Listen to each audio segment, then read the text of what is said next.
اعوذ باللہ من الشیطان الرجیم بسم اللہ الرحمن الرحیم الحمد للہ رب العالمین والصلاة والسلام علی سید الانبیاء والمرسلین اما بعد قال اللہ تبارک و تعالی فی القرآن المجید والفرقان الحمید انا نحن نزلنا الذکر و انا لہ لحافظون آمنت باللہ صدق اللہ مولانا العظیم۔ نہایت ہی واجب الاحترام معزز و محترم شرکائے سفر نور، اللہ رب العزت کے کرم اور آقا کریم علیہ الصلاۃ والسلام کے نعلین پاک کے تصدق سے ہم بحمد اللہ تعالی نور کے اس سفر کے دوسرے روز اور دوسری نشست کے اندر شریک ہیں۔ دعا ہے کہ رب لم یزل ہمیں نور کے اس سفر میں سے زیادہ روشنیاں حاصل کرنے کی توفیق عطا فرمائے۔ دروازہ یربان کر۔ جیسا کہ آپ احباب کو معلوم ہے کہ ہمارا سب سے پہلا سیشن علوم القرآن کے حوالے سے ہوتا ہے۔ یہ ایک بہت ہی پیارا ٹاپک ہے علوم القرآن۔ کل ہم نے اس سیشن کے اندر قرآن پاک کی لفظی یعنی لغوی معنی اور اس کا اصطلاحی مفہوم سمجھا تھا۔ آج ہم پراپرلی وحی اور اس کی اقسام اور اس سے علوم کے اندر داخل ہو رہے ہیں انشاءاللہ، کہ وحی کیا چیز ہے اور اس کی اقسام کیا ہیں۔ یہ ایک بہت ہی لینتھی سبجیکٹ ہے، تو اس کا ہم روزانہ تھوڑا تھوڑا حصہ پڑھتے چلے جائیں گے، اور وحی کی تعریف اور پھر اس کی اقسام انشاءاللہ ہم چند دنوں میں مکمل کریں گے۔ تو آج کا جو علوم القرآن کے حوالے سے حصہ ہے وہ ہے وحی۔ سب سے پہلے چیز ہے وحی کی ضرورت و اہمیت۔ وحی کی ضرورت و اہمیت، وحی کس کو کہتے ہیں، وحی کی ضرورت کیا ہے؟ سب سے پہلے وحی کی ضرورت کیا ہے اور اس کی اہمیت کیا ہے؟ تو دیکھیں، انسان کو اللہ تعالیٰ نے پیدا فرمایا ہے، انسان کو اللہ تعالیٰ نے پیدا فرمایا، یہاں دنیا کے اندر بھیجا اور اس کو اشرف المخلوقات بنایا۔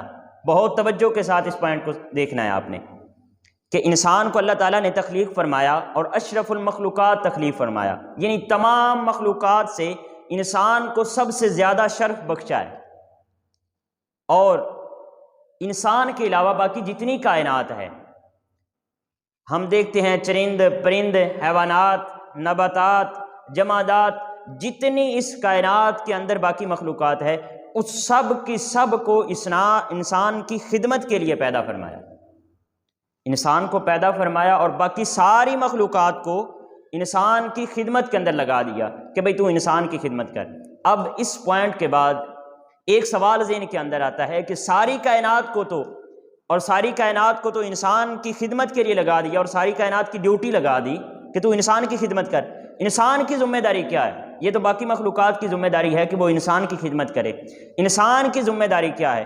تو انسان کی ذمہ داری یہ ہے کہ انسان اپنے ارد گرد پھیلی کائنات سے ٹھیک ٹھاک کام لے، یعنی ان کو ٹھیک طریقے سے یوز کرے، کسی بھی چیز کو ضائع نہ کرے، اور پھر اس کائنات کو استعمال کرتے ہوئے اللہ تعالیٰ کے احکامات کو مد نظر رکھے، یعنی اللہ رب العزت کے دین اور حضور نبی کریم علیہ الصلوۃ والسلام کی شریعت کے قوانین کو اس کائنات کے اوپر لاگو کرے۔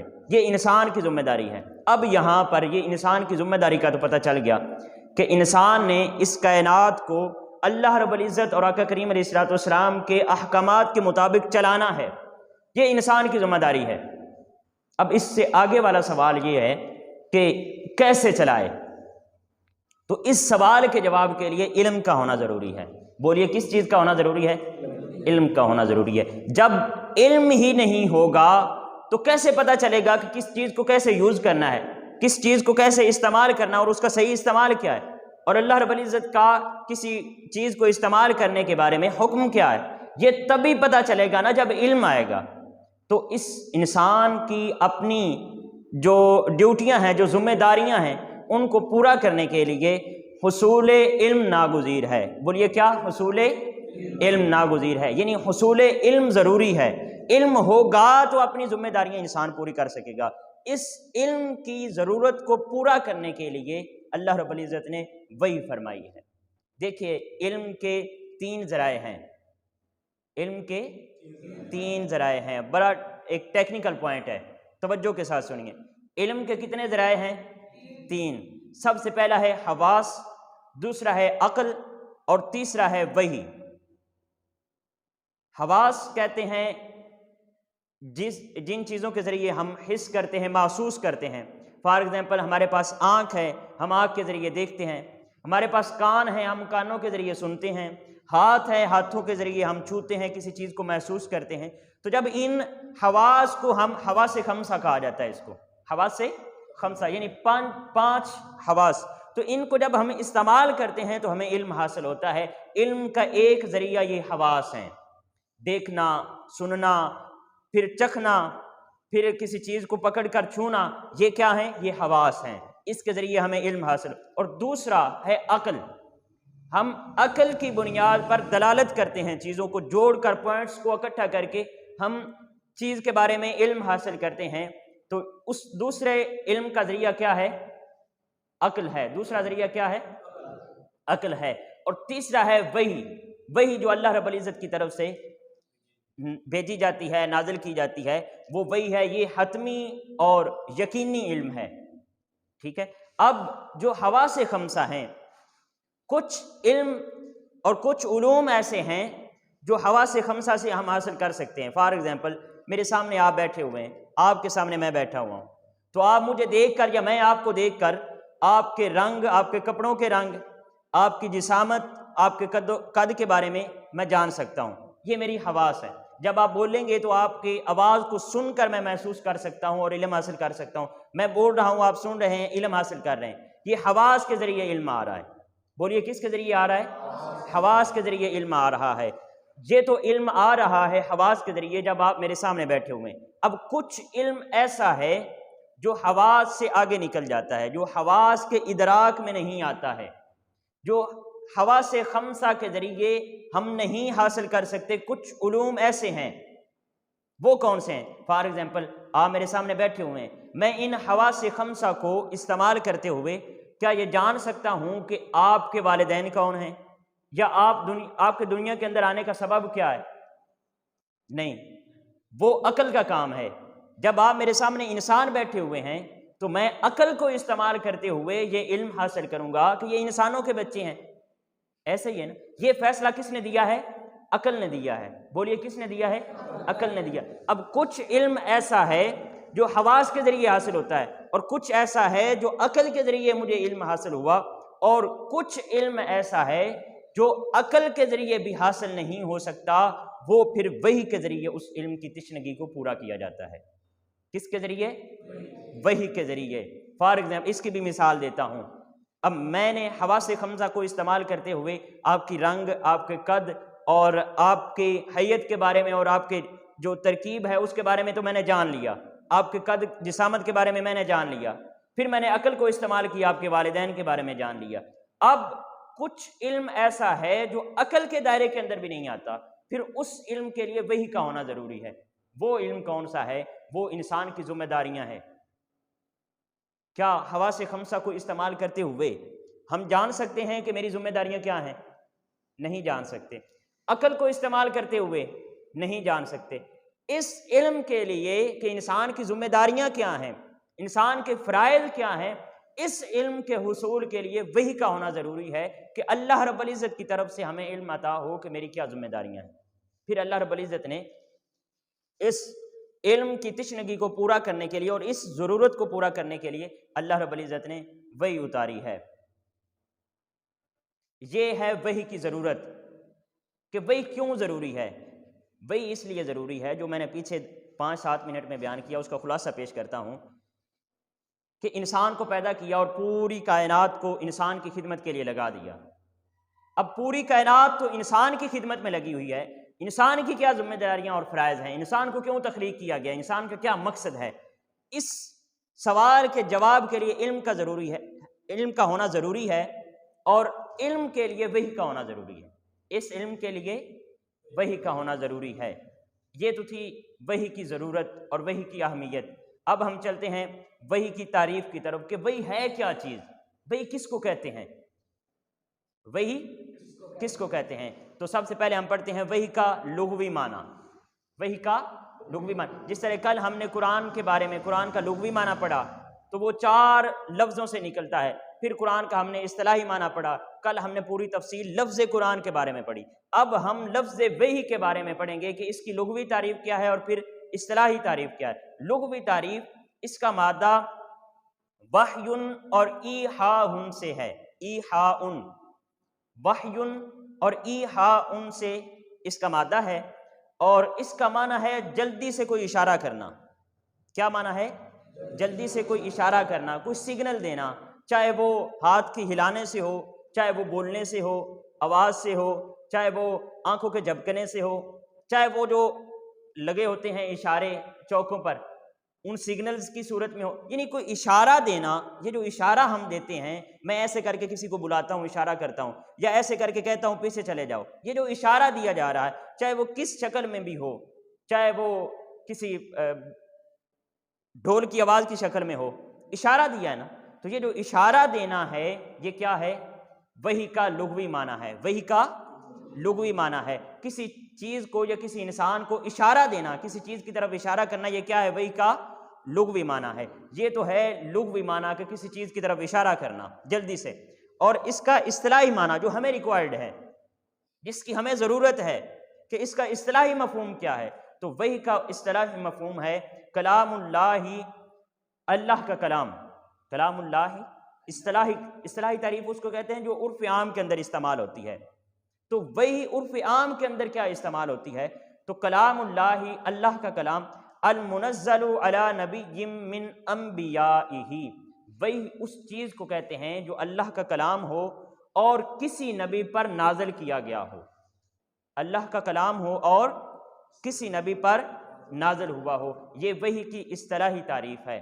آج کے ہمارے علوم القرآن کے سیشن کے اندر ہم اتنا ہی پڑھیں گے۔ اس کے اندر ہم نے یہ پڑھا ہے کہ وحی کی ضرورت و اہمیت کیا ہے، تو وہ اس کے بارے میں ہم نے جانا کہ انسان کی ذمہ داریاں اور فرائض ہیں، ان ذمہ داریوں کو نبھانے کے لیے علم کا ہونا ضروری ہے۔ تو اس علم کے لیے جو انسان کی ذمہ داریوں کے بارے میں بتائے، اس علم کے لیے ضروری ہے کہ اللہ کی طرف سے وحی نازل ہو، یہ وحی کی ضرورت ہے۔ پھر ہم نے وحی کی لغوی تعریف پڑھی کہ تیزی سے کسی چیز کی طرف اشارہ کرنا، یہ کیا ہے؟ وحی کا معنی ہے۔ پھر اس کی اصطلاحی تعریف پڑھی کہ اللہ کا کلام جو کسی نبی پر نازل ہو اس کو کیا کہتے ہیں؟ وحی کہتے ہیں۔ اسے کیا کہتے ہیں؟ وحی کہتے ہیں۔ آج کے اب دوسرے سیشن کی طرف چلتے ہیں۔ پہلا سیشن علوم القرآن کا یہی پر ختم ہوتا ہے انشاءاللہ۔ اس کے بعد وحی کی جو آگے اقسام ہیں ان کے بارے میں ہم کل انشاءاللہ جانیں گے۔ آج مضامین قرآن جو ہمارا دوسرا بہت اہم ٹاپک ہوتا ہے، مضامین قرآن، تو اس حوالے سے جیسا کہ آپ احباب کو معلوم ہے کہ ہمارا آج دوسرا پارہ ہے، تو دوسرے پارے کے اندر جو اہم مضامین ہیں پہلے ہم ان کے بارے میں جانیں گے کہ وہ کون سے ہیں، ان کی فہرست پڑھیں گے اور پھر انشاءاللہ چند مضامین کے اوپر ڈسکشن کریں گے۔ تو دوسرے پارے کے اندر حضور نبی کریم علیہ الصلوۃ والسلام کی خواہش پر تحویل قبلہ ہوا۔ آپ کو پتہ ہے کہ پہلے بیت المقدس کی طرف منہ کر کے مسلمان نماز پڑھتے تھے، پھر حضور نبی کریم علیہ الصلوۃ والسلام نے اللہ کی بارگاہ میں خواہش فرمائی کہ کیوں نہ قبلہ چینج کر دیا جائے اور ہم کعبۃ اللہ کی طرف منہ کر کے نماز پڑھیں۔ تو حضور نبی کریم علیہ الصلوۃ والسلام کی اس آرزو اور اس خواہش کے اوپر اللہ رب العزت نے قبلہ کو تبدیل فرما دیا، اور آپ نے یہ مشہور، اس کے اوپر ہم مزید ڈسکشن انشاءاللہ آگے جا کر کریں گے کہ حضور نبی کریم علیہ الصلوۃ والسلام کو حکم ہوا اور نماز کے دوران ہی آقا کریم علیہ الصلوۃ والسلام نے اپنا چہرہ اقدس پھیر لیا۔ تو اس کا ذکر ہے دوسرے پارے کے اندر۔ پھر جہاد کا ذکر ہے، شہداء کی فضیلت اور راہ حق میں ازمائش کا ذکر ہے، پھر قصاص اور وصیت کا ذکر ہے۔ قصاص کے بارے میں ہم آگے جا کر انشاءاللہ بات کریں گے کہ یہ کیا چیز ہے۔ وصیت کے بارے میں یہیں پر میں تھوڑا سا عرض کرنا چاہوں گا کہ وصیت کہتے ہیں کہ جب کوئی انسان قریب المرگ ہو، جب کوئی انسان کیا ہو؟ قریب المرگ ہو، یعنی اس کی بیماری اس حد تک بڑھ چکی ہو کہ اب محسوس ہو رہا ہو کہ اس کے اوپر موت آنے والی ہے، تو اس وقت اسلام کی طرف سے اس کے اوپر لازم ہے کہ وہ کچھ نہ کچھ اپنے جو اہل خانہ ہیں ان کو وصیت کرے، ان کو اپنے جائیداد کے بارے میں بتائے کہ اس کو کہاں خرچ کرنا ہے، یہ کہتے ہیں وصیت۔ تو وصیت کے احکام دوسرے پارہ کے اندر ہیں۔ پھر ماہ رمضان کی فضیلت اور روزوں کی فضیلت اور مسائل اور احکام، یہ تفصیل کے ساتھ دوسرے پارے کے اندر ہیں۔ پھر دفاعی جنگ اور ظلم کے خاتمے کے لیے جہاد کا حکم ہے کہ جب کوئی آپ کو تنگ کرے تو اس کے بدلے میں دفاع کرنے کے لیے، اپنا دفاع کرنے کے لیے جنگ کرنے کی دوسرے پارے کے اندر اجازت دی گئی ہے اور حکم ہے۔ اور اسی طرح ظلم کے خاتمے کے لیے جہاد کا حکم دیا گیا دوسرے پارے کے اندر۔ پھر حج و عمرہ کی تفصیلی مسائل، حج اور عمرہ کے مسائل جو ہیں وہ دوسرے پارے کے اندر ہیں۔ پھر نکاح اور ازدواجی زندگی، طلاق، خلا، عدت اور رضاعت کے احکام و مسائل دوسرے پارے کے اندر ہیں۔ پھر بنی اسرائیل کے لیے طالوت کا ایک بادشاہ تھا، اس کا ذکر ہے اس کے اندر۔ پھر تابوت سکینہ اور جالوت کا بیان ہے۔ حضور نبی کریم علیہ السلام کا حسن ادب ہے کہ آقا کریم علیہ السلام اللہ کی بارگاہ میں، بہت پیارا ٹاپک، ہم انشاءاللہ اس کے اوپر تفصیل کے ساتھ بات کریں گے کہ آقا کریم علیہ السلام اللہ رب العزت کی ذات کا کیسے ادب فرمایا کرتے تھے۔ پھر اس کے بعد ہے انفاق فی سبیل اللہ کے بارے میں اس کے اندر بات ہوئی ہے دوسرے پارے کے اندر۔ پھر مرتد کی سزا ہے، شراب اور جوا کا بیان ہے۔ پھر شراب کو اللہ رب العزت نے ام الخبائث فرمایا ہے اس دوسرے پارے کے اندر کہ یہ تمام خباثتوں کی ماں ہے۔ شراب کیا ہے؟ تمام خباثتوں کی ماں ہے۔ پھر اس کے بعد شیر خوار جو بچہ ہوتا ہے اس کے حقوق بیان کیے گئے ہیں کہ اس کو کتنا دودھ دینا چاہیے اور کتنے ماں کے اوپر فرض ہے کہ وہ اپنے شیر خوار بچے کو دودھ دے۔ یہ تو تھی ایک موٹی تفصیل اور تھوڑی سی وضاحت کہ جو دوسرے پارہ کے اندر جو مضامین ڈسکس کیے گئے ہیں ان کی یہ ایک موٹی فہرست ہے۔ اب ہم چلتے ہیں انہی مضامین میں سے چند ایک کے اوپر تفصیل کے ساتھ بات کرتے ہیں۔ تو سب سے پہلے جو دوسرا پارہ، اس کی دوسرے پارے کی پہلی آیہ مقدسہ سورہ بقرہ کی آیت نمبر 142 ہے۔ اس کے اندر اللہ رب العزت نے ارشاد فرمایا سَيَقُولُ السُّفَهَاءُ مِنَ النَّاسِ مَا وَلَّاهُمْ عَنْ قِبْلَتِهِمُ الَّتِي كَانُوا عَلَيْهَا۔ اب بے وقوف لوگ یہ کہیں گے کہ ان کو اپنے اس قبلہ سے کس نے پھیر دیا جس پر وہ پہلے تھے۔ یعنی جب نبی کریم علیہ السلام کو حکم ہوا اور آقا کریم علیہ السلام نے اپنا قبلہ پھیر دیا تو جو بے وقوف لوگ ہیں اللہ رب العزت نے فرمایا کہ وہ اب اس کے اندر نکتہ چینی کرنے کی کوشش کریں گے۔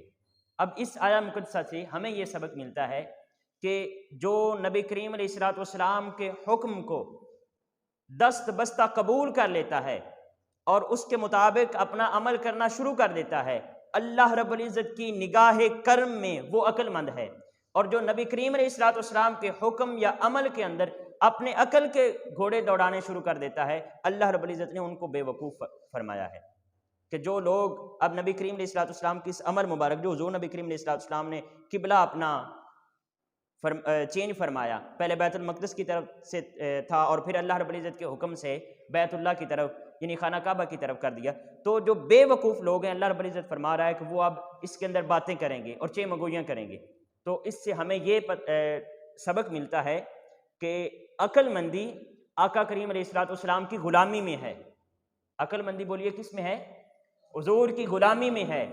جو حضور کی غلامی کا توق اپنے گل میں پہن لیتے ہیں وہ سب سے بڑے عقل مند ہوتے ہیں، اور جو اس سے بچنے کی کوشش کرتے ہیں اور اس غلامی سے محروم رہ جاتے ہیں، اللہ رب العزت فرما رہا ہے وہ کیا ہیں؟ بے وقوف ہیں۔ وہ کیا ہیں؟ بے وقوف ہیں۔ اب اس کے بعد ہم چلتے ہیں آیہ مقدسہ نمبر 144۔ اللہ رب العزت نے یہاں ارشاد فرمایا قد نرا تقلب وجہک فی السماء، اے حبیب ہم بار بار آپ کے رخ انور کا آسمان کی طرف پلٹنا دیکھ رہے ہیں۔ یہ بیسیکلی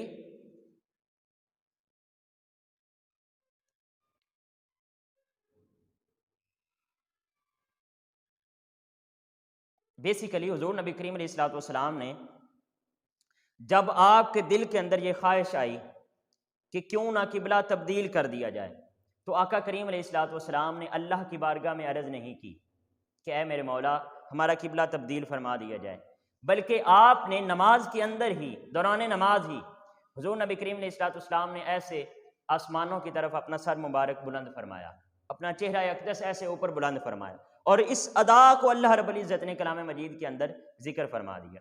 یہ حسن ادب ہے آقا کریم علیہ السلام کا۔ اب اگر دعا بھی حضور نبی کریم علیہ السلام فرماتے تو اپنے مالک سے فرمانی تھی، اس میں کون سی قباحت ہے، لیکن ادب کا یہ مقام ہے کہ آپ نے دعا نہیں فرمائی بلکہ اونلی اپنے خواہش کی اظہار کے لیے یوں اپنے چہرہ مبارک کو آسمان کی طرف اٹھایا ہے۔ یہ ادب ہے حضور نبی کریم علیہ السلام کا جو اللہ رب العزت کی بارگاہ میں آقا کریم علیہ السلام نے فرمایا، اور یہ ایک محبوب کا اپنے محب کے ساتھ یہ حسن ادب ہے تو پھر اس محب کو بھی دیکھیے کہ اس نے کیسے نوازا۔ جب اس نے دیکھا کہ میرا محبوب میری طرف اپنا چہرہ اقدس اٹھا رہا ہے تو اس نے کیا کیا، فولی وجہک فلنولینک قبلۃ ترضاھا، سو ہم ضرور بالضرور آپ کو اسی قبلہ کی طرف پھیر دیں گے جس پر آپ راضی ہیں۔ یعنی جب نبی کریم علیہ الصلوۃ والسلام نے اپنے چہرہ اقدس کو اٹھایا تو اللہ رب العزت نے فوراً وہی فرمائی کہ اے حبیب، اگر آپ کا میری بارگاہ میں اتنا ادب ہے کہ آپ ادب کی وجہ سے میری بارگاہ میں عرض نہیں کر رہے، اونلی اپنا چہرہ اٹھا رہے ہیں اور میری طرف دیکھ رہے ہیں اور اپنی خواہش کا اظہار فرما رہے ہیں، تو پھر میری بھی شفقت اور رحمت اور کرم تیرے ساتھ یہ ہے کہ میں بھی قبلے کو اسی طرف گھما دیتا ہوں جس طرف اے حبیب تیری رضا ہے۔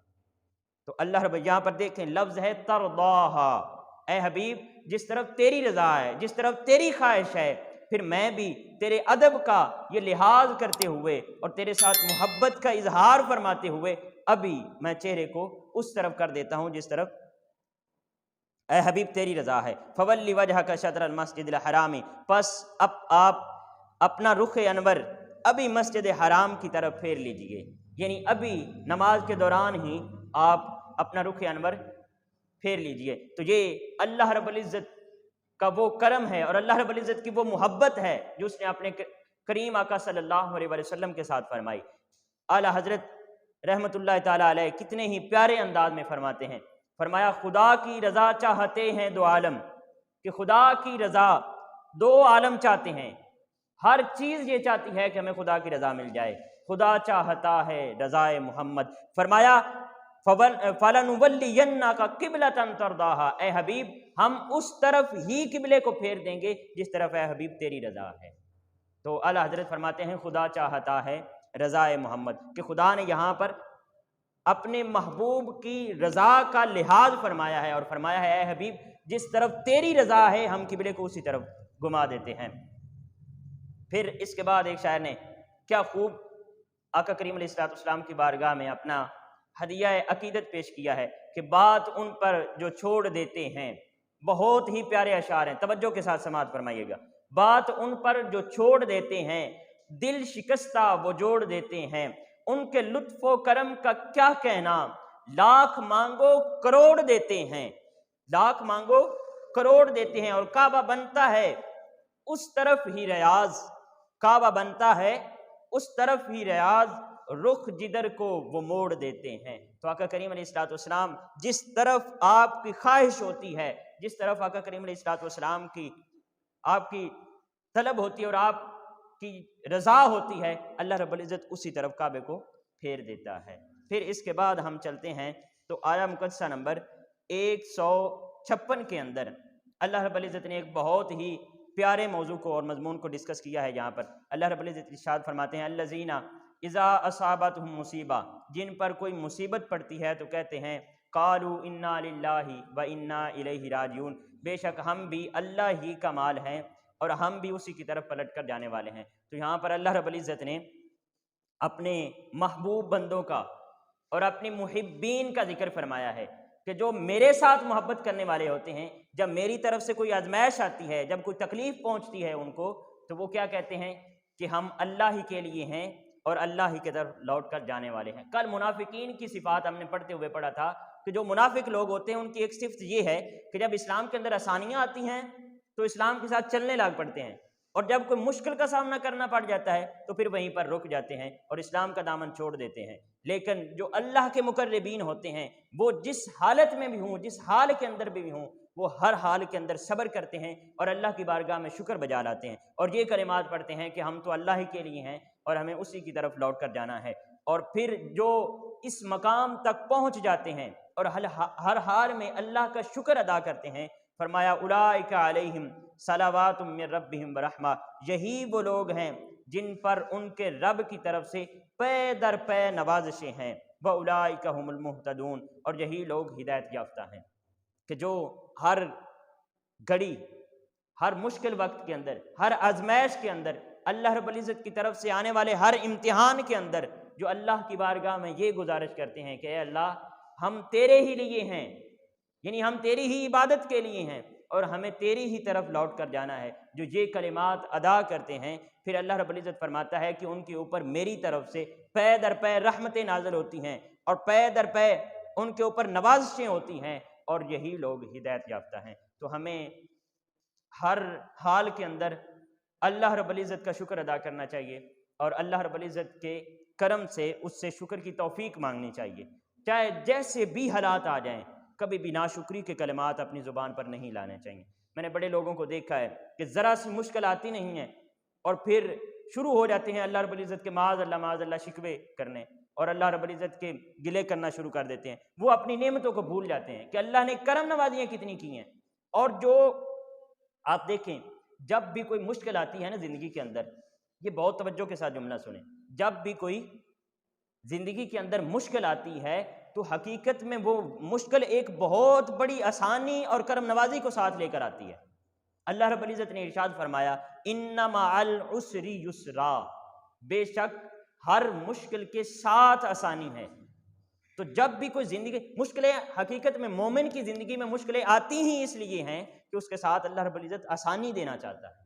تو جب بھی کوئی مشکل آئے تو یہ سوچیں اور یہ سمجھیں کہ یہ میرے مولا کی میری اوپر عطا ہے کہ اللہ رب العزت اس مشکل کے ذریعے، اس امتحان کے ذریعے ایک بہت بڑی کرم نوازی میرے اوپر فرمانے والا ہے اور مجھے ایک بہت بڑی آسانی سے نوازنے والا ہے جو کہ میری ان آنکھوں کو نظر نہیں آ رہی۔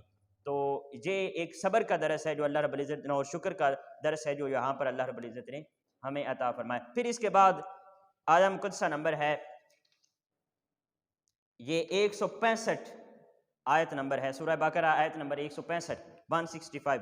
اس کے اندر اللہ رب العزت ارشاد فرماتا ہے وَمِنَ النَّاسِ مَن يَتَّخِذُ مِن دُونِ اللَّهِ، بہت پیارا بیان ہے یہاں پر، وَمِنَ النَّاسِ مَن يَتَّخِذُ مِن دُونِ اللَّهِ، اور لوگوں میں بعض ایسے بھی ہیں جو اللہ کے غیروں کو اللہ کا شریک ٹھہراتے ہیں، من دون اللہ اندادا، اللہ کے غیروں کو اللہ کا شریک ٹھہراتے ہیں، یحبونہم کحب اللہ، وہ اور ان سے اللہ کی محبت جیسی محبت کرتے ہیں، یعنی جیسی اللہ سے محبت کرنی چاہیے ایسی وہ غیر اللہ سے محبت کرتے ہیں۔ تو یہاں پر اللہ رب العزت نے لفظ ارشاد فرمایا ہے دون اللہ کا، کیا لفظ ارشاد فرمایا ہے؟ دون اللہ، یعنی اللہ کے علاوہ۔ کچھ لوگ ہیں جو اللہ کے علاوہ، اللہ جو باقی چیزیں ہیں، بت ہیں، یہ باقی چیزیں ہیں، ان کو اللہ کا شریک ٹھہراتے ہیں۔ اب ہمارے مسلمانوں میں سے ایک طبقہ ایسا ہے جو کہ یہ دون اللہ سے مراد اولیاء اللہ کو لیتے ہیں۔ یہ بہت اہم موضوع ہے اور مضمون ہے، توجہ کے ساتھ سنیے کہ دون اللہ، یہ جو اللہ رب العزت نے فرمایا ہے اللہ کے علاوہ، تو وہ اللہ کے علاوہ کہتے ہیں جو اللہ کے اولیاء ہیں وہ بھی اللہ کے علاوہ ہیں۔ حالانکہ اللہ رب العزت کی یہاں سے مراد، دون اللہ سے مراد اللہ کے اولیاء نہیں بلکہ بت ہیں۔ کیا ہیں؟ اصنام باطلہ ہیں جن کو وہ کفار ان کی پوجا کیا کرتے تھے اور ان سے اللہ کی جیسی محبت کیا کرتے تھے۔ جو اولیاء اللہ ہیں ان کے بارے میں تو حدیث قدسی ہے، اللہ رب العزت ارشاد فرماتا ہے کہ کریم علیہ السلام نے ارشاد فرمایا وجبت محبتی، میری محبت واجب ہے، میری محبت واجب ہے، یعنی میں ان لوگوں کے ساتھ ضرور محبت کرتا ہوں۔ کن لوگوں کے ساتھ؟ للمتحابین فیہا، جو میری محبت کی وجہ سے آپس میں ایک دوسرے کے ساتھ ملتے ہیں، ایک دوسرے کے ساتھ محبت کرتے ہیں، جو میری محبت کی وجہ سے ایک دوسرے کے ساتھ محبت کرتے ہیں۔ پھر فرمایا والمتجالسین فیہا، اور جو میری محبت کی وجہ سے ایک دوسرے کے ساتھ مل کر بیٹھتے ہیں۔ تو اللہ رب العزت نے ارشاد فرمایا میں ان کے ساتھ ضرور محبت کرتا ہوں جو میری محبت کی وجہ سے کیا کرتے ہیں؟ ایک دوسرے کے ساتھ ملتے ہیں اور ایک دوسرے کے ساتھ مل کر بیٹھتے ہیں۔ والمتزاورین فیہا، اور میری محبت کی وجہ سے ایک دوسرے سے ملاقات کرتے ہیں، ایک دوسرے کی زیارت کرتے ہیں۔ متزاورین کا لفظ ہے، ایک دوسرے کی زیارت کرتے ہیں، جو ایک دوسرے کے ساتھ ملاقات کرتے ہیں میری محبت کی وجہ سے۔ والمتبادرین فیہا، اور میری محبت کی وجہ سے ایک دوسرے کے ساتھ اٹھتے بیٹھتے ہیں۔ تو یہ اللہ رب العزت نے فرمایا کہ جو اب دیکھیں اولیاء کرام جو ہیں، جو اولیاء کرام ہیں اور جو نیک لوگ ہیں، جو اللہ کے ولی ہیں، اگر ہم میں سے کوئی ان کی مجلس میں بیٹھتا ہے ان کی زیارت کرنے کے لیے جاتا ہے، ان کی ملاقات کے لیے جاتا ہے، ان کے ساتھ محبت کرتا ہے، تو وہ کس وجہ سے کرتا ہے؟ کیونکہ وہ اللہ کے ولی ہیں۔ تو بیچ میں اصل ریزن تو اللہ کی محبت ہوئی نا۔ کیا ہوئی اصل میں؟ اللہ کی محبت۔ یعنی کوئی بھی شخص اگر اولیاء اللہ سے ملنے جاتا ہے تو وہ کیا کرتا ہے؟ اللہ کی محبت کی وجہ سے ملنے جاتا ہے۔ اور جو اللہ کی محبت کی وجہ سے ایک دوسرے کے ساتھ ملاقات کرتے ہیں، ایک دوسرے کے ساتھ بیٹھتے ہیں، ایک دوسرے کی زیارت کرتے ہیں، تو اللہ رب العزت نے فرمایا میں ان لوگوں کے ساتھ محبت کرتا ہوں۔ تو یہ من دون اللہ سے مراد اللہ رب العزت کی اولیاء اللہ نہیں ہیں، بلکہ اصنام باطلہ ہیں، اور وہ چیزیں ہیں جو اللہ سے دور کرتی ہیں۔ دون اللہ سے مراد وہ چیزیں ہیں جو اللہ سے دور کرتی ہیں۔ اولیاء اللہ تو مزید اللہ کے قریب کرتے ہیں، اور ایسا شخص جو اللہ سے دور کرتا ہے وہ اولیاء اللہ کی صف میں کھڑا ہی نہیں ہو سکتا، وہ اللہ کا ولی ہو ہی نہیں سکتا۔ اللہ کا ولی ہوتا ہی وہی ہے جو انسان کو اللہ کے قریب کر دیتا ہے۔ تو جو اللہ کے قریب کرے وہ دون اللہ نہیں بلکہ اللہ کا ولی ہے۔ اس کے ساتھ محبت بھی کرنی چاہیے، اس کی زیارت بھی کرنی چاہیے، اس کے ساتھ بیٹھنا بھی چاہیے، اس کی مجلس میں بھی جانا چاہیے، کیونکہ اس سے انسان کے دل کے اندر اللہ کی محبت کے اندر اضافہ ہوتا ہے۔ اس کے بعد حضرت مولانا روم رحمۃ اللہ تعالی علیہ آپ نے بہت پیارے انداز میں ایک شعر فرمایا، ہر کے خواہد ہم نشینی با خدا، ہر وہ شخص جو یہ چاہتا ہے کہ میں اپنے خدا کے ساتھ ہم نشینی کروں، اپنے خدا کے ساتھ مجلس کروں، اپنے خدا کی مجلس کے اندر بیٹھوں، اون نشیند در حضور اولیاء، تو اس کو چاہیے کہ وہ اولیاء کی مجلس میں جا کر بیٹھ جائے، کیونکہ جب وہ اولیاء کی مجلس میں جا کر بیٹھے گا تو وہاں پر ذکر بھی اللہ کا ہوگا، وہاں پر فکر بھی اللہ کی ہوگی، وہاں پر تعلیم بھی اللہ کی ہوگی، وہاں پر دلوں کے اندر اللہ کے نور کے اللہ کی محبت کے نور کے چراغ جلائے جائیں گے، تو وہاں پر ساری بات ہی اللہ کی ہوگی۔ تو پھر جو اولیاء اللہ کی مجلس میں جا کر بیٹھے گا گویا وہ اللہ کی مجلس میں جا کر بیٹھے گا۔ تو حاضرین ذی احتشام، یہ ایک بہت ضروری چیز تھی، میں نے کہا یہاں پر اس کی تھوڑی ڈسکشن کر لیتے ہیں۔ اس کے بعد جو ایک بہت اہم ٹاپک ہے وہ ہے قصاص کے بارے میں۔ قصاص کے بارے میں اللہ رب العزت ارشاد فرماتا ہے وَلَكُمْ فِي الْقِصَاصِ حَيَاةٌ، اور تمہارے لیے قصاص میں ہی زندگی ہے۔ قصاص کیا چیز ہے؟ قصاص کہتے ہیں کہ جب کوئی شخص کسی دوسرے شخص کو قتل کر دیتا ہے تو اسلام کی سزا کے مطابق یہ ضروری ہے کہ وہ قاتل کو قتل کر دیا جائے، یعنی قتل کے بدلے قتل کر دیا جائے، قتل کے بدلے قتل کر دیا جائے۔ اس کو کہتے ہیں قصاص۔ قصاص کس کو کہتے ہیں؟ کہ اسلام کی سزا کے مطابق جو قاتل ہے جو کسی دوسرے شخص کو بغیر کسی ریزن کے، بغیر کسی وجہ کے قتل کر دیتا ہے تو اس شخص کو کیا کر دیا جائے؟ قتل کر دیا جائے۔ اس کو قصاص کہتے ہیں۔ اس کو کیا کہتے ہیں؟ قصاص۔ اب قصاص کے بارے میں اللہ رب العزت ارشاد فرماتا ہے وَلَكُمْ فِي الْقِصَاصِ حَيَاةٌ، اور تمہارے لیے قصاص کے اندر زندگی ہے۔ اب یہاں پر معاملہ تھوڑا سا بظاہر ہمیں الٹ نظر آ رہا ہے کہ قصاص کے اندر تو قتل کیا جاتا ہے، قصاص کے اندر تو سزائے موت دی جاتی ہے، جو قاتل ہوتا ہے اس کو پھانسی دی جاتی ہے، اس کی زندگی ختم کی جاتی ہے، اور اللہ رب العزت فرما رہا ہے کہ قصاص کے اندر تمہارے لیے زندگی ہے۔ یہ ماجرا کیا ہے؟ تو بہت آسان اور عام فہم سا نکتہ ہے، وہ یہ ہے کہ جب ہم کسی انتشار پسند کو اور ایسے شخص کو جو فساد فی الارض کا باعث بن رہا ہو، جو لوگوں کو قتل کرنے کا باعث بن رہا ہو، جو دہشت گرد ہو، جو لوگوں کو قتل کرتا ہو، لوگوں کو نقصان پہنچاتا ہو، جب ہم اس ایک کو پھانسی دیں گے اور اس ایک کو قصاص کے ذریعے سزا دیں گے تو کیا ہوگا؟ جو باقی پورا معاشرہ ہوگا وہ اس کے ظلم سے، اس کے ستم سے، اس کی دہشت گردی سے اور اس کی انتہا پسندی سے امن میں آ جائے گا۔ تو اللہ رب العزت نے فرمایا پھر وہ باقی لوگوں کے لیے زندگی کا باعث بنے گا۔ تو یہ اس لیے اللہ رب العزت نے فرمایا کہ قصاص کے اندر کیا ہے؟ حیات ہے، قصاص کے اندر زندگی ہے۔ حاضرین ذی احتشام و سامعین ذی احتشام، اس کے بعد اللہ رب العزت نے آیا مقدسہ نمبر 183، یہ قصاص کا ایک چھوٹا سا ٹاپک تھا، یہ ڈسکس کیا۔ اس کے بعد ہے 183 آیا مقدسہ کے اندر، سورہ بقرہ کی آیا مقدسہ 183 کے اندر اللہ رب العزت نے رمضان کے روزوں کی فرضیت کے بارے میں بات کی ہے۔ اللہ رب العزت نے ارشاد فرمایا یا ایھا الذین آمنوا کتب علیکم الصیام، اے ایمان والو تمہارے اوپر روزے فرض کر دیے گئے۔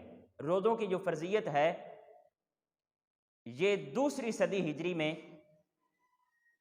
جب تحویل قبلہ ہوئی، جب یہ تحویل قبلہ کے بارے میں ہم نے پیچھے بات کی ہے نا کہ قبلہ کا چینج ہو جانا، آقا کریم علیہ الصلوۃ والسلام نے خواہش کا اظہار فرمایا اور اللہ رب العزت نے قبلے کو تبدیل فرما دیا، پہلے بیت المقدس تھا اور پھر اس کے بعد بیت اللہ بنا دیا۔ تو یہ جب تحویل قبلہ ہوئی ہے اس سے 15 دن پہلے مسلمانوں کے اوپر روزے فرض کیے گئے ہیں، ٹھیک ہے، شعبان المعظم کا مہینہ تھا اس کے اندر۔ تو اللہ رب العزت نے رمضان کے روزے فرض فرماتے ہوئے فرمایا یا ایھا الذین آمنوا کتب علیکم الصیام، اے ایمان والو تمہارے اوپر روزے فرض کر دیے گئے۔ اب روزے تمہارے اوپر فرض کر دیے ہیں تو ذہن کے اندر سوال آ سکتا ہے یہ تو بڑا بوجھ ہے کہ 30 دن روزے رکھنے ہیں اور پھر صبح سے لے کے شام تک بھوکے رہنا ہے، تو یہ تو ایک بڑا بوجھ کا کام ہے۔ فرمایا کما کتب علی الذین من قبلکم، اگر تمہیں مشقت نظر آ رہی ہے، اگر تم رمضان کے روزوں کو اپنے اوپر بوجھ محسوس کر رہے ہو تو سن لو کہ کما کتب علی الذین من قبلکم، تم سے پہلے جو لوگ تھے ان کے اوپر بھی فرض کر دیے گئے تھے، اور آپ لوگوں کے اوپر تو صرف 30 دن کے روزے ہیں۔ آگے اللہ رب العزت نے فرمایا ایاما معدودات، کہ چند گنتی کے دن ہیں جو تمہیں روزوں کے لیے دیے گئے ہیں۔ سابقہ امتوں کو تو 2 ماہ کے اکٹھے روزے دیے جاتے تھے، آپ کو صرف 30 روزے دیے گئے ہیں، یہ چند گنتی کے دن ہیں۔ پھر اللہ رب العزت نے فرمایا فمن کان منکم مریضا او علی سفر، پس تم میں سے جو مریض ہو یا مسافر ہو، تم میں سے جو مریض ہو یعنی بیمار ہو یا مسافر ہو، فعدۃ من ایام اخر، تو وہ دوسرے دنوں میں گنتی پوری کر لے۔ یعنی رمضان المبارک کے اندر اگر کوئی شخص بیمار ہے یا وہ شرعی سفر کے مطابق کسی سفر پر ہے، مسافر ہے، شرعی سفر سے مراد یہ ہے کہ وہ 92 کلومیٹر کم از کم اپنے گھر سے دور سفر کے لیے نکلتا ہے، تو وہ مسافر شمار کیا جاتا ہے شریعت کے اندر۔ اور پھر اس کے بعد وہ یہ ارادہ کرتا ہے کہ میں نے 15 دنوں وہاں رکنے سے پہلے واپس آنا ہے، یہ شرعی مسافر ہوتا ہے۔ تو جو شرعی مسافر ہوتا ہے یا ایسا مریض ہوتا ہے جس کو کوئی ڈاکٹر یا طبیب لکھ کر دیتا ہے کہ آپ کے لیے روزہ جو ہے وہ نقصان کا باعث بنے گا، تو ان دونوں کے لیے اللہ رب العزت نے اجازت فرمایا تم رمضان کے روزے چھوڑ دو اور بعد میں اپنے گنتی کے دن پورے کر لو۔ وعلی الذین یطیقونہ فدیۃ طعام مسکین، اور جو لوگ بعد میں بھی اس کی طاقت نہ رکھتے ہوں، دیکھیں اللہ رب العزت نے کتنی کنسیشن دی ہے بندہ مومن کو اور انسانوں کو، کہ اگر رمضان کے اندر روزے نہیں رکھ سکتے، تم مریض ہو یا مسافر ہو، تو رمضان کے روزے چھوڑ دو، بعد میں گنتی کے دن پورے کر لینا۔ اور اگر بعد میں بھی طاقت نہیں ہے اور جنہیں اس کی طاقت نہ ہو، اس کے ذمہ ایک مسکین کے کھانے کا بدلہ ہے، کہ جو شخص اتنی بھی طاقت نہ رکھتا ہو کہ رمضان کے بعد روزے رکھ لے، پھر وہ ایک مسکین کو 2 ٹائم کا کھانا کھلا دے، تو اس کی طرف سے وہ روزے کا فرض جو ہے وہ ادا ہو جائے گا۔ تو حاضرین کرام، یہاں پر ایک چیز بہت اہم ہے، فدیہ اور کفارہ میں فرق۔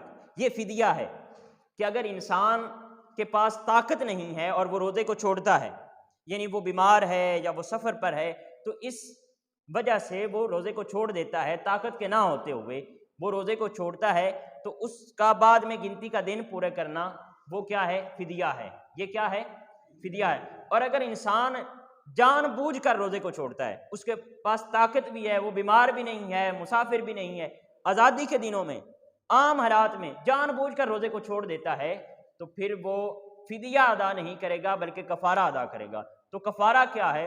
کفارہ یہ ہے کہ آقا کریم علیہ السلام نے ارشاد فرمایا کہ روزے کا کفارہ یہ ہے کہ غلام آزاد کرو، یا تو غلام آزاد کرو، ایک روزے کی عوض غلام، اگر تم نے جان بوجھ کر روزے کو چھوڑا ہے تو ایک روزے کی عوض ایک غلام آزاد کرو، یہ کفارہ ہے۔ اور اگر آپ کے پاس غلام نہیں ہے یا غلام کو آزاد کرنے کی آپ کے پاس طاقت نہیں ہے، تو پھر 2 ماہ مسلسل روزے رکھو، 60 روزے رکھو ایک روزے کی عوض، یہ کیا ہے؟ کفارہ ہے۔ غلام آزاد کرو، نہیں آزاد کر سکتے تو 2 ماہ کے مسلسل 60 دنوں کے روزے رکھو، اگر 60 دنوں کے روزے بھی نہیں رکھ سکتے تو 60 مسکینوں کو 2 وقت کا کھانا کھلا دو، یہ تمہاری طرف سے کفارہ ہو جائے گا، جو تم نے جان بوجھ کر روزہ چھوڑا ہے اس کے عوض۔ اب یہ کفارہ کی سمجھ آ گئی؟ ایک دفعہ پھر ریپیٹ کر دیتا ہوں۔ اگر انسان بیمار ہے یا پھر سفر پر ہے تو ان دو صورتوں میں اگر اس سے روزہ رہ جاتا ہے یا اس کے پاس طاقت نہیں ہے روزہ رکھنے کی کسی اور سبب سے، تو پھر اللہ رب العزت نے فرمایا وہ رمضان کے بعد گنتی کے دن پورے کر لے، اور اگر رمضان کے بعد بھی روزہ نہیں رکھ سکتا تو وہ ایک مسکین کو کھانا کھلا دے، اس کی طرف سے فدیہ ہو جائے گا۔ اور اگر اس کے پاس کوئی ویلنٹ ریزن نہیں ہے، کوئی بہانہ نہیں ہے، بغیر ریزن کے وہ روزے کو چھوڑتا ہے، تو پھر اس کے اوپر فدیہ نہیں ہوگا بلکہ کفارہ ہوگا۔ اور کفارہ یہ ہے کہ وہ یا تو ایک غلام کو آزاد کرے، اگر غلام کو آزاد نہیں کر سکتا تو پھر 60 دن کے مسلسل روزے رکھے، اگر 2 ماہ کے مسلسل روزے بھی نہیں رکھ سکتا تو پھر 60 مسکینوں کو 2 وقت کا کھانا کھلائے، یہ ایک روزے کا کفارہ اس کی طرف سے ادا ہو جائے گا۔ اب یہاں پر ایک صحابی کا ایک بہت ہی ایمان افروز واقعہ ہے، ہمارے ایمان کی کھیتیوں کو انشاءاللہ سیراب کر دے گا، بہت پیارا واقعہ ہے، آپ توجہ کے ساتھ سنیے گا۔ نبی کریم علیہ الصلوۃ والسلام کی رحمت اور آقا کریم علیہ الصلوۃ والسلام کا کرم جو ہے اپنی امت پر، وہ اس واقعے سے نظر آتا ہے۔ ایک صحابی نبی کریم علیہ الصلوۃ والسلام کی بارگاہ میں حاضر ہوتے ہیں اور عرض کرتے ہیں یا رسول اللہ میں روزے کو توڑ بیٹھا ہوں، روزے کو توڑ بیٹھا ہوں، یعنی میں نے روزہ رکھا تھا اور میں نے روزے کو توڑ دیا ہے۔ اب اس نے جب جان بوجھ کر روزے کو توڑا ہے تو اس کے اوپر کفارہ لازم آئے گا نا، تو آقا کریم علیہ الصلوۃ والسلام نے فرمایا تیرے اوپر کفارہ ہے، ایک غلام کو آزاد کر دیں۔ اس نے عرض کیا یا رسول اللہ غلام کو آزاد نہیں کر سکتا، غلام کو آزاد نہیں کر سکتا، میرے پاس تو اتنی طاقت نہیں ہے، غریب آدمی ہوں، غلام نہیں ہے، غلام کیسے آزاد کروں؟ تو آقا کریم علیہ الصلوۃ والسلام نے فرمایا اگر غلام کو آزاد نہیں کر سکتا تو پھر 2 ماہ کے مسلسل روزے رکھ، 60 روزے رکھ، کیا کر 60 روزے رکھ۔ اس نے عرض کیا یا رسول اللہ ایک روزہ پورا ہوا نہیں ہے اور 60 روزے کیسے مسلسل رکھوں، اور وہ بھی بغیر چھٹی کے؟ یا رسول اللہ یہ کام بھی میں نہیں کر سکتا، میری طاقت نہیں ہے۔ تو آقا کریم علیہ الصلوۃ والسلام نے ارشاد فرمایا اگر غلام نہیں آزاد کر سکتا، 60 روزے مسلسل نہیں رکھ سکتا تو پھر 60 مسکینوں کو 2 وقت کا کھانا کھلا دے۔ جب نبی کریم علیہ الصلوۃ والسلام نے یہ تیسرا آپشن اس کو دیا تو اس نے آگے سے دست بست عرض کی یا رسول اللہ میں تو مدینے کا غریب آدمی ہوں، 60 مسکینوں کو کیسے کھانا کھلاؤں، میں تو اس کی بھی طاقت نہیں رکھتا۔ جب اس نے یہ عرض کی اور آقا کریم علیہ الصلوۃ والسلام کی بارگاہ میں سوال کیا تو نبی کریم علیہ الصلوۃ والسلام نے فرمایا بیٹھ جا، یہاں میری مجلس میں بیٹھ جا، اب میرے در پہ آ گیا ہے تو یہاں پر بیٹھ جا، کوئی مسئلہ نہیں ہے۔ جب وہ صحابی تھوڑی دیر بیٹھا رہا تو نبی کریم علیہ الصلوۃ والسلام کی بارگاہ میں ایک اور صحابی حاضر ہوا ایک کھجوروں کا ٹوکرا لے کر، اور اس نے ایک بڑا سا ٹوکرا لا کر نبی کریم علیہ الصلوۃ والسلام کی بارگاہ میں تحفتاً پیش کر دیا۔ جب اس صحابی نے وہ ٹوکرا نبی کریم علیہ الصلوۃ والسلام کی بارگاہ میں پیش کیا تو حضور نبی کریم علیہ الصلوۃ والسلام نے آواز لگائی وہ کہاں ہے آدمی جو ابھی تھوڑی دیر پہلے کہہ رہا تھا کہ میں روزہ توڑ بیٹھا ہوں اور اس کا کفارہ دینا چاہتا ہوں؟ تو وہ اس صحابی نے کھڑے ہو کر عرض کیا یا رسول اللہ میں یہاں بیٹھا ہوا ہوں، میں روزہ توڑ بیٹھا ہوں۔ تو نبی کریم علیہ الصلوۃ والسلام نے فرمایا جا یہ کھجوروں کا ٹوکرا اٹھا لے اور اٹھا کر 60 مسکینوں کو کھلا دے، تیری طرف سے کفارہ ہو جائے گا۔ سبحان اللہ، کفارہ اپنی طرف سے پیش کر دیا کہ یہ لے جا اور مسکینوں کو کھلا دے، تیری طرف سے کفارہ ہو جائے گا۔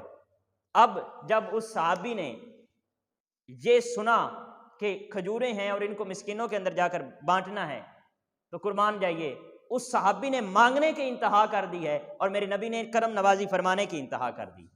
اس نے پھر عرض کی یا رسول اللہ یہ میں جا کر مسکینوں کو کیسے کھلاؤں، مدینے کا سب سے مسکین آدمی تو میں ہوں، مدینے کا سب سے مسکین آدمی تو میں ہوں، مولا میرے اپنے بچے، اے یا رسول اللہ میرے اپنے بچے بھوکے ہیں۔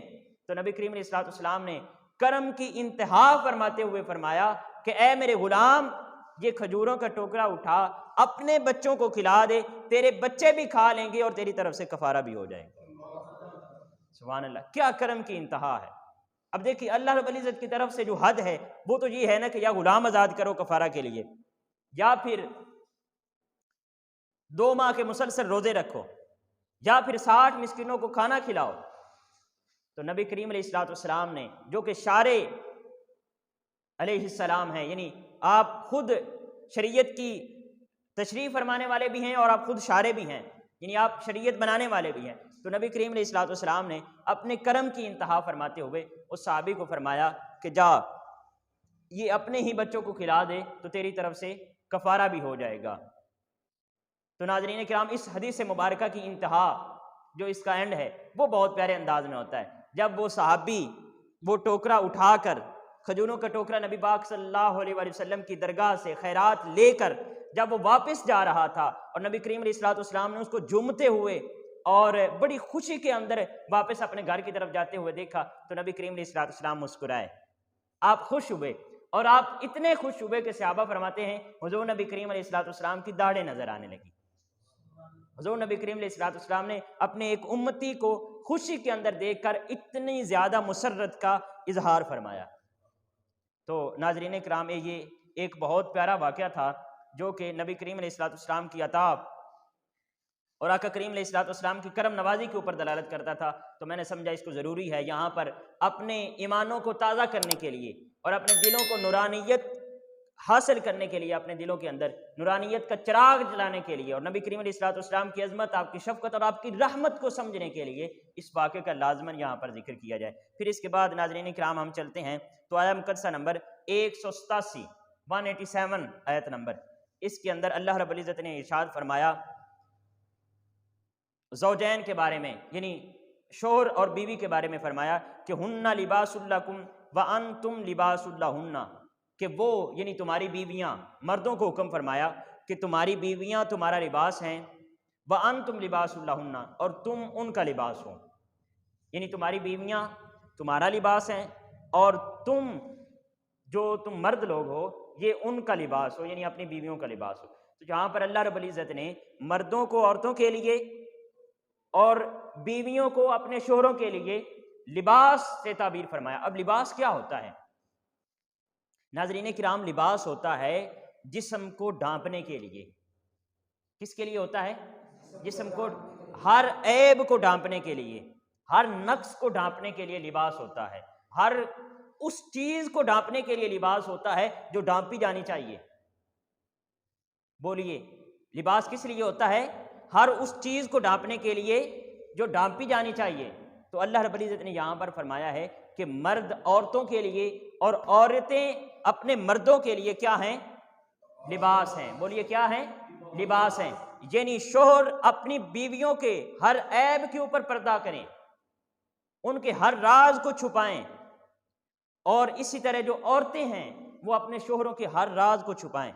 اگر ان کے ہاتھ میں کوئی راز چل گیا ہے یا وہ اپنے بطور شریک حیات آپ کو کوئی اپنا راز بتا دیتا ہے یا بتا دیتی ہے آپ کی بیوی آپ کو، تو آپ کے اوپر لازم ہے اس راز کو اپنے سینے کے اندر دفن کریں، پھر اس کو آگے شیئر نہ کریں۔ یہ ایک بہت بری عادت ہے کہ کچھ جو عورتیں ہیں وہ اپنے شوہروں کے جو راز ہیں وہ اپنے میکے جا کر بتاتی ہیں، یا اپنے جو شوہر کے گھر والے ہیں یعنی اپنے سسرال کے جو راز ہوتے ہیں اور سسرال کی جو باتیں ہوتی ہیں وہ اپنے میکے جا کر بتاتی ہیں۔ اور اسی طرح کچھ مرد جو ہیں وہ اپنی بیوی کے راز اور اس کے جو راز کی باتیں ہوتی ہیں وہ اپنے دوستوں کے ساتھ شیئر کرتے ہیں، اور بڑے جو ہے وہ تکبرانہ انداز کے اندر جا کر بتاتے ہیں کہ میں ایسا ہوں اور میری بیوی ایسی ہے، اور یہ اپنے دوستوں کے ساتھ شیئر کرتے ہیں یا اپنے گھر۔ اس سے سختی کے ساتھ اسلام نے یہاں پر منع فرمایا ہن لباس لکم وانتم لباس لہن، تم دونوں ایک دوسرے کے لیے لباس ہو، تم دونوں ایک دوسرے کے عیبوں کے اوپر پردہ کرنے والے ہو۔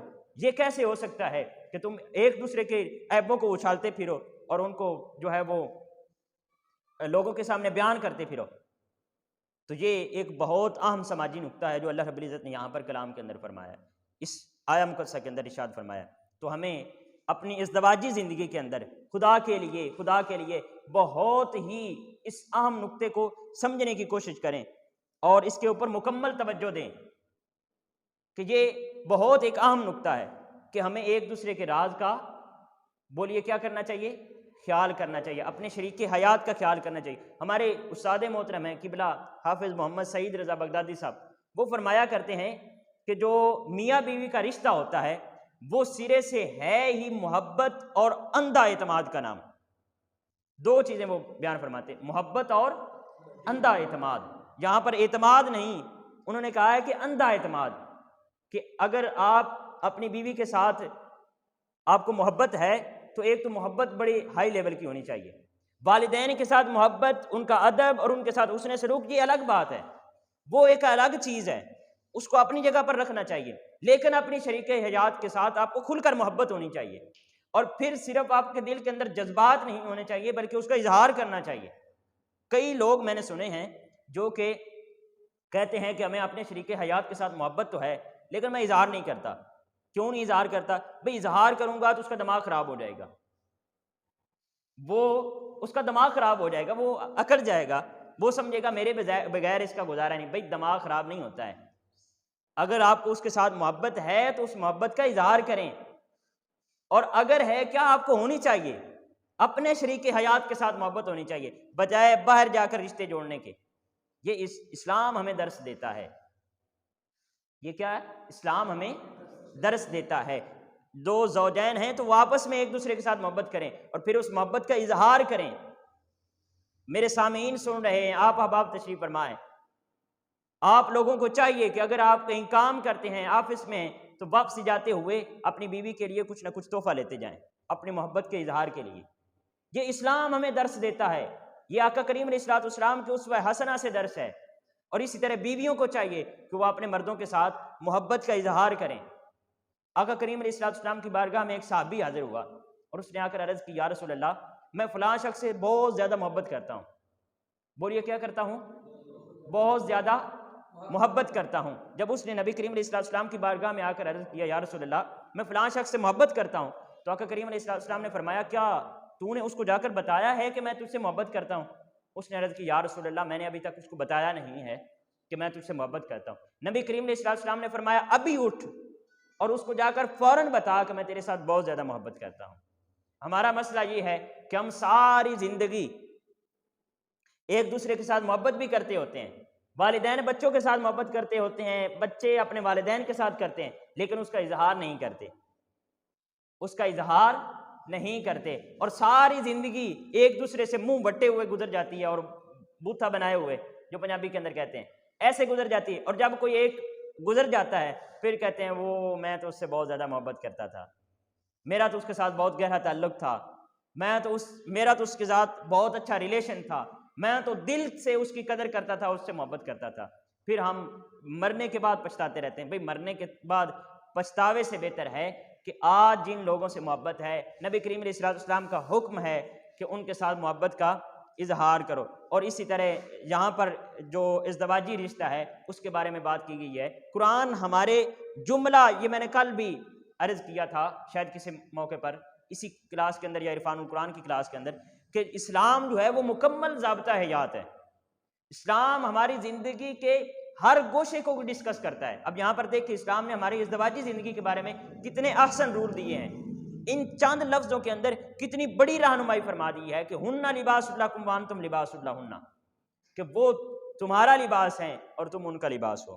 تو اپنے ایک دوسرے کے رشتوں کا خیال کریں، امن اور محبت کے ساتھ رہیں، یہ اسلام کا درس ہے. ایک دوسرے کے ساتھ محبت کریں اور پھر اس محبت کا اظہار بھی کریں. اس کے بعد ناظرین کرام آخری 2 مضامین رہ گئے اور ہمارا ٹائم بہت اوور ہو رہا ہے. یہاں پر میں بالکل اختصار کے ساتھ گزرتا ہوں. یہاں پر ایک اسی پارہ کے اندر طلاق کا چیپٹر ہے. بہت اللہ رب العزت نے وضاحت کے ساتھ طلاق کے احکام بیان فرمائے ہیں کہ کیسے طلاق دی جائے تو کتنی طلاقیں ہوتی ہیں اور پھر وہ ساری ترتیب دی. لیکن چونکہ ہمارے پاس ٹائم کم ہے تو ہم وہ طلاق کے ان سارے مسائل کے اندر نہیں پڑھتے. لیکن ایک بات میں آپ کی بارگاہ میں، یہ فقہ کے مسائل ہیں تو ان کے اندر ہم جائیں گے تو وہ بہت زیادہ وسیع ہو جائیں گے.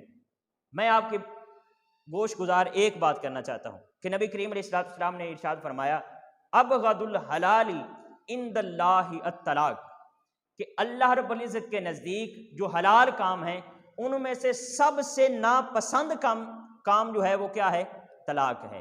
وہ طلاق ہے، یعنی طلاق کو اتنا ناپسند کیا گیا ہے. یہ طلاق بہت ہی ناگزیر حالات ہوں تو اس صورت میں اسلام نے اجازت دی ہے.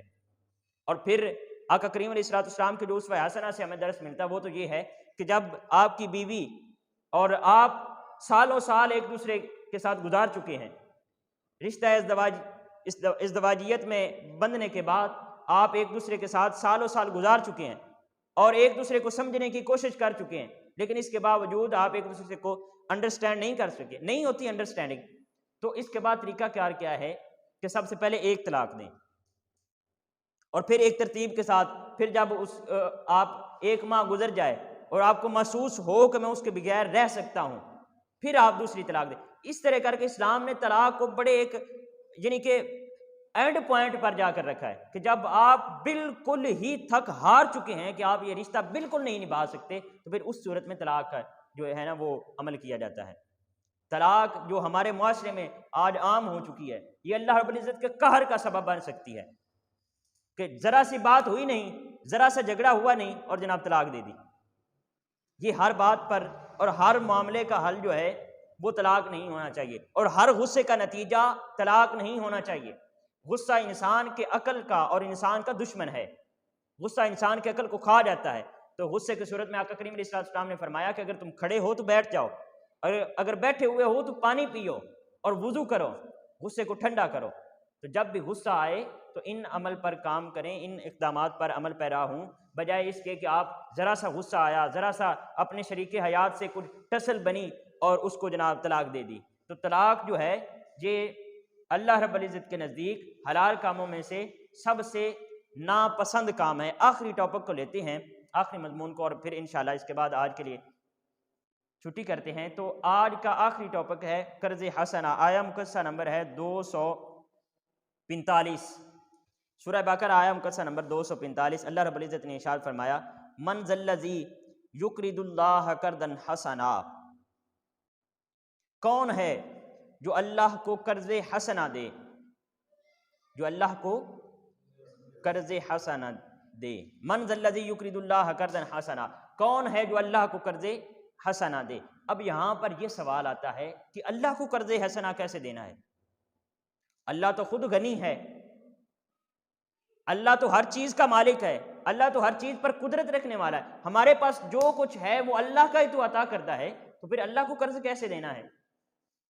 تو اس کا جواب ایک حدیث مبارکہ ہے کہ نبی کریم علیہ السلام نے ارشاد فرمایا کہ قیامت کے روز ایک شخص کو اللہ رب العزت کھڑا فرمائے گا اور پوچھے گا، حدیث مبارکہ کا مفہوم ہے کہ ایک شخص کو کھڑا فرمائے گا اللہ رب العزت اور پوچھے گا کہ بتا میں بیمار تھا، تو نے میری تیمارداری کی کیوں نہ کی؟ وہ عرض کرے گا یا رسول اللہ تو اللہ ہے، ہر بیماری ہر نقص سے پاک ہے، تو کیسے بیمار تھا اور میں نے تیری کیسے تیمارداری کرنی تھی؟ تو اللہ رب العزت ارشاد فرمائے گا کہ تیرا پڑوسی بیمار تھا، تیرے ساتھ تعلق رکھنے والا بیمار تھا، تیرا ہمسایہ بیمار تھا، تیرا رشتہ دار بیمار تھا، تو نے اس کی تیمارداری نہیں کی، لہذا تو نے میری تیمارداری نہیں کی۔ پھر فرمائے گا کہ میں بھوکا تھا، کیا تو نے مجھ کو کھانا کھلایا؟ وہ کہے گا یا اللہ ہر چیز کو تو رزق دینے والا رازق تو ہے، تو پھر میں نے تجھے رزق کیسے دینا تھا؟ تو اللہ رب العزت فرمائے گا کہ تیرا پڑوسی یا تیرے ساتھ تعلق رکھنے والا تیرا رشتہ دار بھوکا تھا، تو نے اس کی بھوک کا احساس نہیں کیا۔ پھر اللہ رب العزت اسی طرح فرمائے گا کہ میں پیاسا تھا، تو نے پانی نہیں پلایا۔ تو گویا اپنے رشتہ داروں کا خیال کرنا یا اپنے دوست احباب کا، اپنے ساتھ تعلق رکھنے والوں کا، اپنے پڑوسیوں کا، اپنے ہمسایوں کا خیال رکھنا، یہ اصل میں اللہ رب العزت کا خیال رکھنے کے مترادف ہے۔ تو یہ جو آیہ مقدسہ ہے اس کے اندر بھی اسی امر کی طرف اشارہ کیا گیا ہے۔ اللہ رب العزت فرماتا ہے مجھے قرض حسنہ دو، یعنی غریبوں کو قرض حسنہ دو، مساکین کو قرض حسنہ دو، جن کو قرضے کی ضرورت ہے ان کو قرضہ دو۔ اور قرضے کا آپ کو پتہ ہے کہ قرض وہ چیز ہوتی ہے جو ضرور بھی ضرور لوٹائی جاتی ہے۔ قرض اس چیز کو کہتے ہیں، فار ایگزامپل آپ مجھے کوئی چیز دیتے ہیں، حافظ صاحب سے میں کوئی چیز لیتا ہوں بطور قرض، تو اس کا مطلب یہ ہے کہ اس کو ضرور بھی ضرور میں نے لوٹانا ہے، اس چیز کو قرض کہتے ہیں۔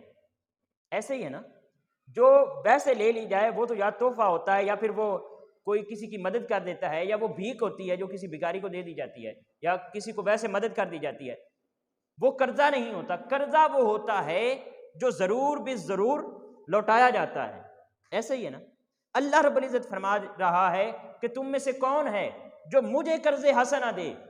اب سوال یہ ہے کہ یا اللہ کیا آپ کی بارگاہ میں قرض حسنہ پیش کیا جائے، مساکین کو قرضہ دے کر، غریبوں کو قرضہ دے کر، تو کیا یہ ہمیں لوٹایا جائے گا اس دنیا کے اندر؟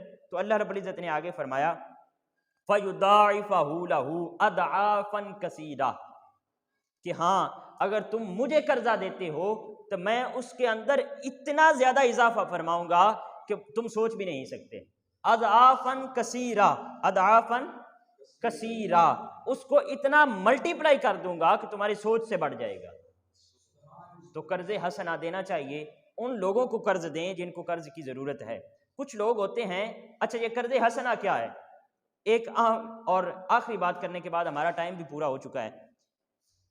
دیکھیں کچھ لوگ ایسے ہوتے ہیں جو ہمارے پاس قرض کے لیے آتے ہیں اور ہمیں پتہ ہوتا ہے کہ اس کو آج ضرورت ہے، اس کا کاروبار اچھا ہے، اس کی فیکٹری ہے، اس کے مال اسباب ہے اور اس نے کل واپس کر دینا ہے، تو اس قرض کی ہمیں بھرپور امید ہوتی ہے کہ یہ واپس ہو جانا ہے۔ اور کچھ قرض دار ایسے ہوتے ہیں، قرض خواہ ایسے ہوتے ہیں جو قرض لینے کے لیے آتے ہیں اور ہمیں مکمل یقین ہوتا ہے کہ انہوں نے واپس نہیں کرنا، یہ غریب ہے، مسکین ہے، اور ہمیں یقین ہوتا ہے کہ اس نے واپس نہیں کرنا ہے کیونکہ اس کا اپنا ہی بیچارے کا پہلے حال بہت خراب ہے، تو یہ اپنی حالت ٹھیک کرے گا یا مجھے قرضہ واپس کرے گا۔ تو ایسے لوگ جو اس حالت میں ہوں، جس کے بارے میں آپ کو یقین ہو کہ انہوں نے قرضہ واپس نہیں کرنا، اگر آپ ان لوگوں کو قرضہ دیتے ہیں تو وہ پھر قرض حسنہ ہوگا، وہ اللہ رب العزت کو قرضہ دینے کے مترادف ہوگا۔ تو پھر اللہ رب العزت فرماتا ہے کہ جب تم مجھے قرض حسنہ دو گے تو پھر میں اس کو اتنا ملٹیپلائی کر کے آپ کو بے کروں گا کہ آپ سوچ بھی نہیں سکتے۔ اب یہاں پر دیکھیں بہت ساری چیزیں ہیں جن کے بارے میں اللہ رب العزت نے کیلکولیٹ کیا ہے کہ ایسا کرو گے تو میں اتنے گنا دوں گا، ایسا کرو گے تو، یہاں پر اللہ رب العزت نے یہ نہیں فرمایا کہ میں 70 گنا دوں گا، 10 گنا دوں گا، 700 گنا دوں گا، 1000 گنا دوں گا، لاکھ یا کروڑ گنا دوں گا۔ اللہ رب العزت نے ان لمٹ لکھا ہے یہاں پر کہ میں ان لمٹ دوں گا، اور یہ ڈیپینڈ کرتا ہے ہماری نیت کے اوپر اور ہمارے اخلاص کے اوپر، ہم کتنی اچھی نیت کے ساتھ اور کتنے اخلاص کے ساتھ قرض حسنہ دیتے ہیں اور لوگوں کو جو غریب ہیں، مساکین ہیں، ان کو قرضہ دیتے ہیں۔ یہ ہماری جیسی نیت ہوگی اس کے مطابق اللہ رب العزت ہمیں ملٹیپلائی کر کے وہ قرضہ واپس کرے گا۔ تو آج کے لیے اتنا ہی کافی ہے۔ آج کی گفتگو کا اور نور کے اس سفر کے آج کے سیشن کا انہی چند الفاظ کے ساتھ اختتام کرتے ہیں۔ میں آپ سب کو، اپنے ناظرین کو بھی اور اپنے حاضرین کو بھی دوسرا روزہ مبارک پیش کرتا ہوں، دوسرے روزے کی، اور نور کے اس سفر کی دوسری نشست کی دل کی اتھاہ گہرائیوں سے مبارکباد پیش کرتا ہوں۔ دعا ہے کہ اللہ رب العزت ہمیں نور کے اس سفر سے زیادہ اپنے قلوب و اذان کو، اپنے افکار کو اور اپنے کردار کو، خصوصاً اپنے کردار کے اوپر توجہ دینی چاہیے، ہمیں اپنے معاشرے کے اوپر توجہ دینی چاہیے، ہمیں اپنے معاشرتی رویوں کو سنوارنے کی توفیق عطا فرمائے۔ اللہ رب العزت ہمیں اپنے کردار کو سنوارنے کی توفیق عطا فرمائے۔ اللہ رب العزت ہمیں اپنے رشتہ داروں کے ساتھ، اپنے متعلقین کے ساتھ تعلق کو خوشگوار کرنے کی توفیق عطا فرمائے۔ تو آج آپ نے یہ جو مضامین پڑھے ہیں، اللہ رب العزت کی بارگاہ سے دعا کریں کہ اللہ رب العزت ان کے اوپر کما حق ہو ہمیں عمل کرنے کی توفیق عطا فرمائے۔ اللہ رب العزت ہمارا حامی و ناصر ہو۔ بہت شکریہ۔ السلام علیکم ورحمۃ اللہ وبرکاتہ۔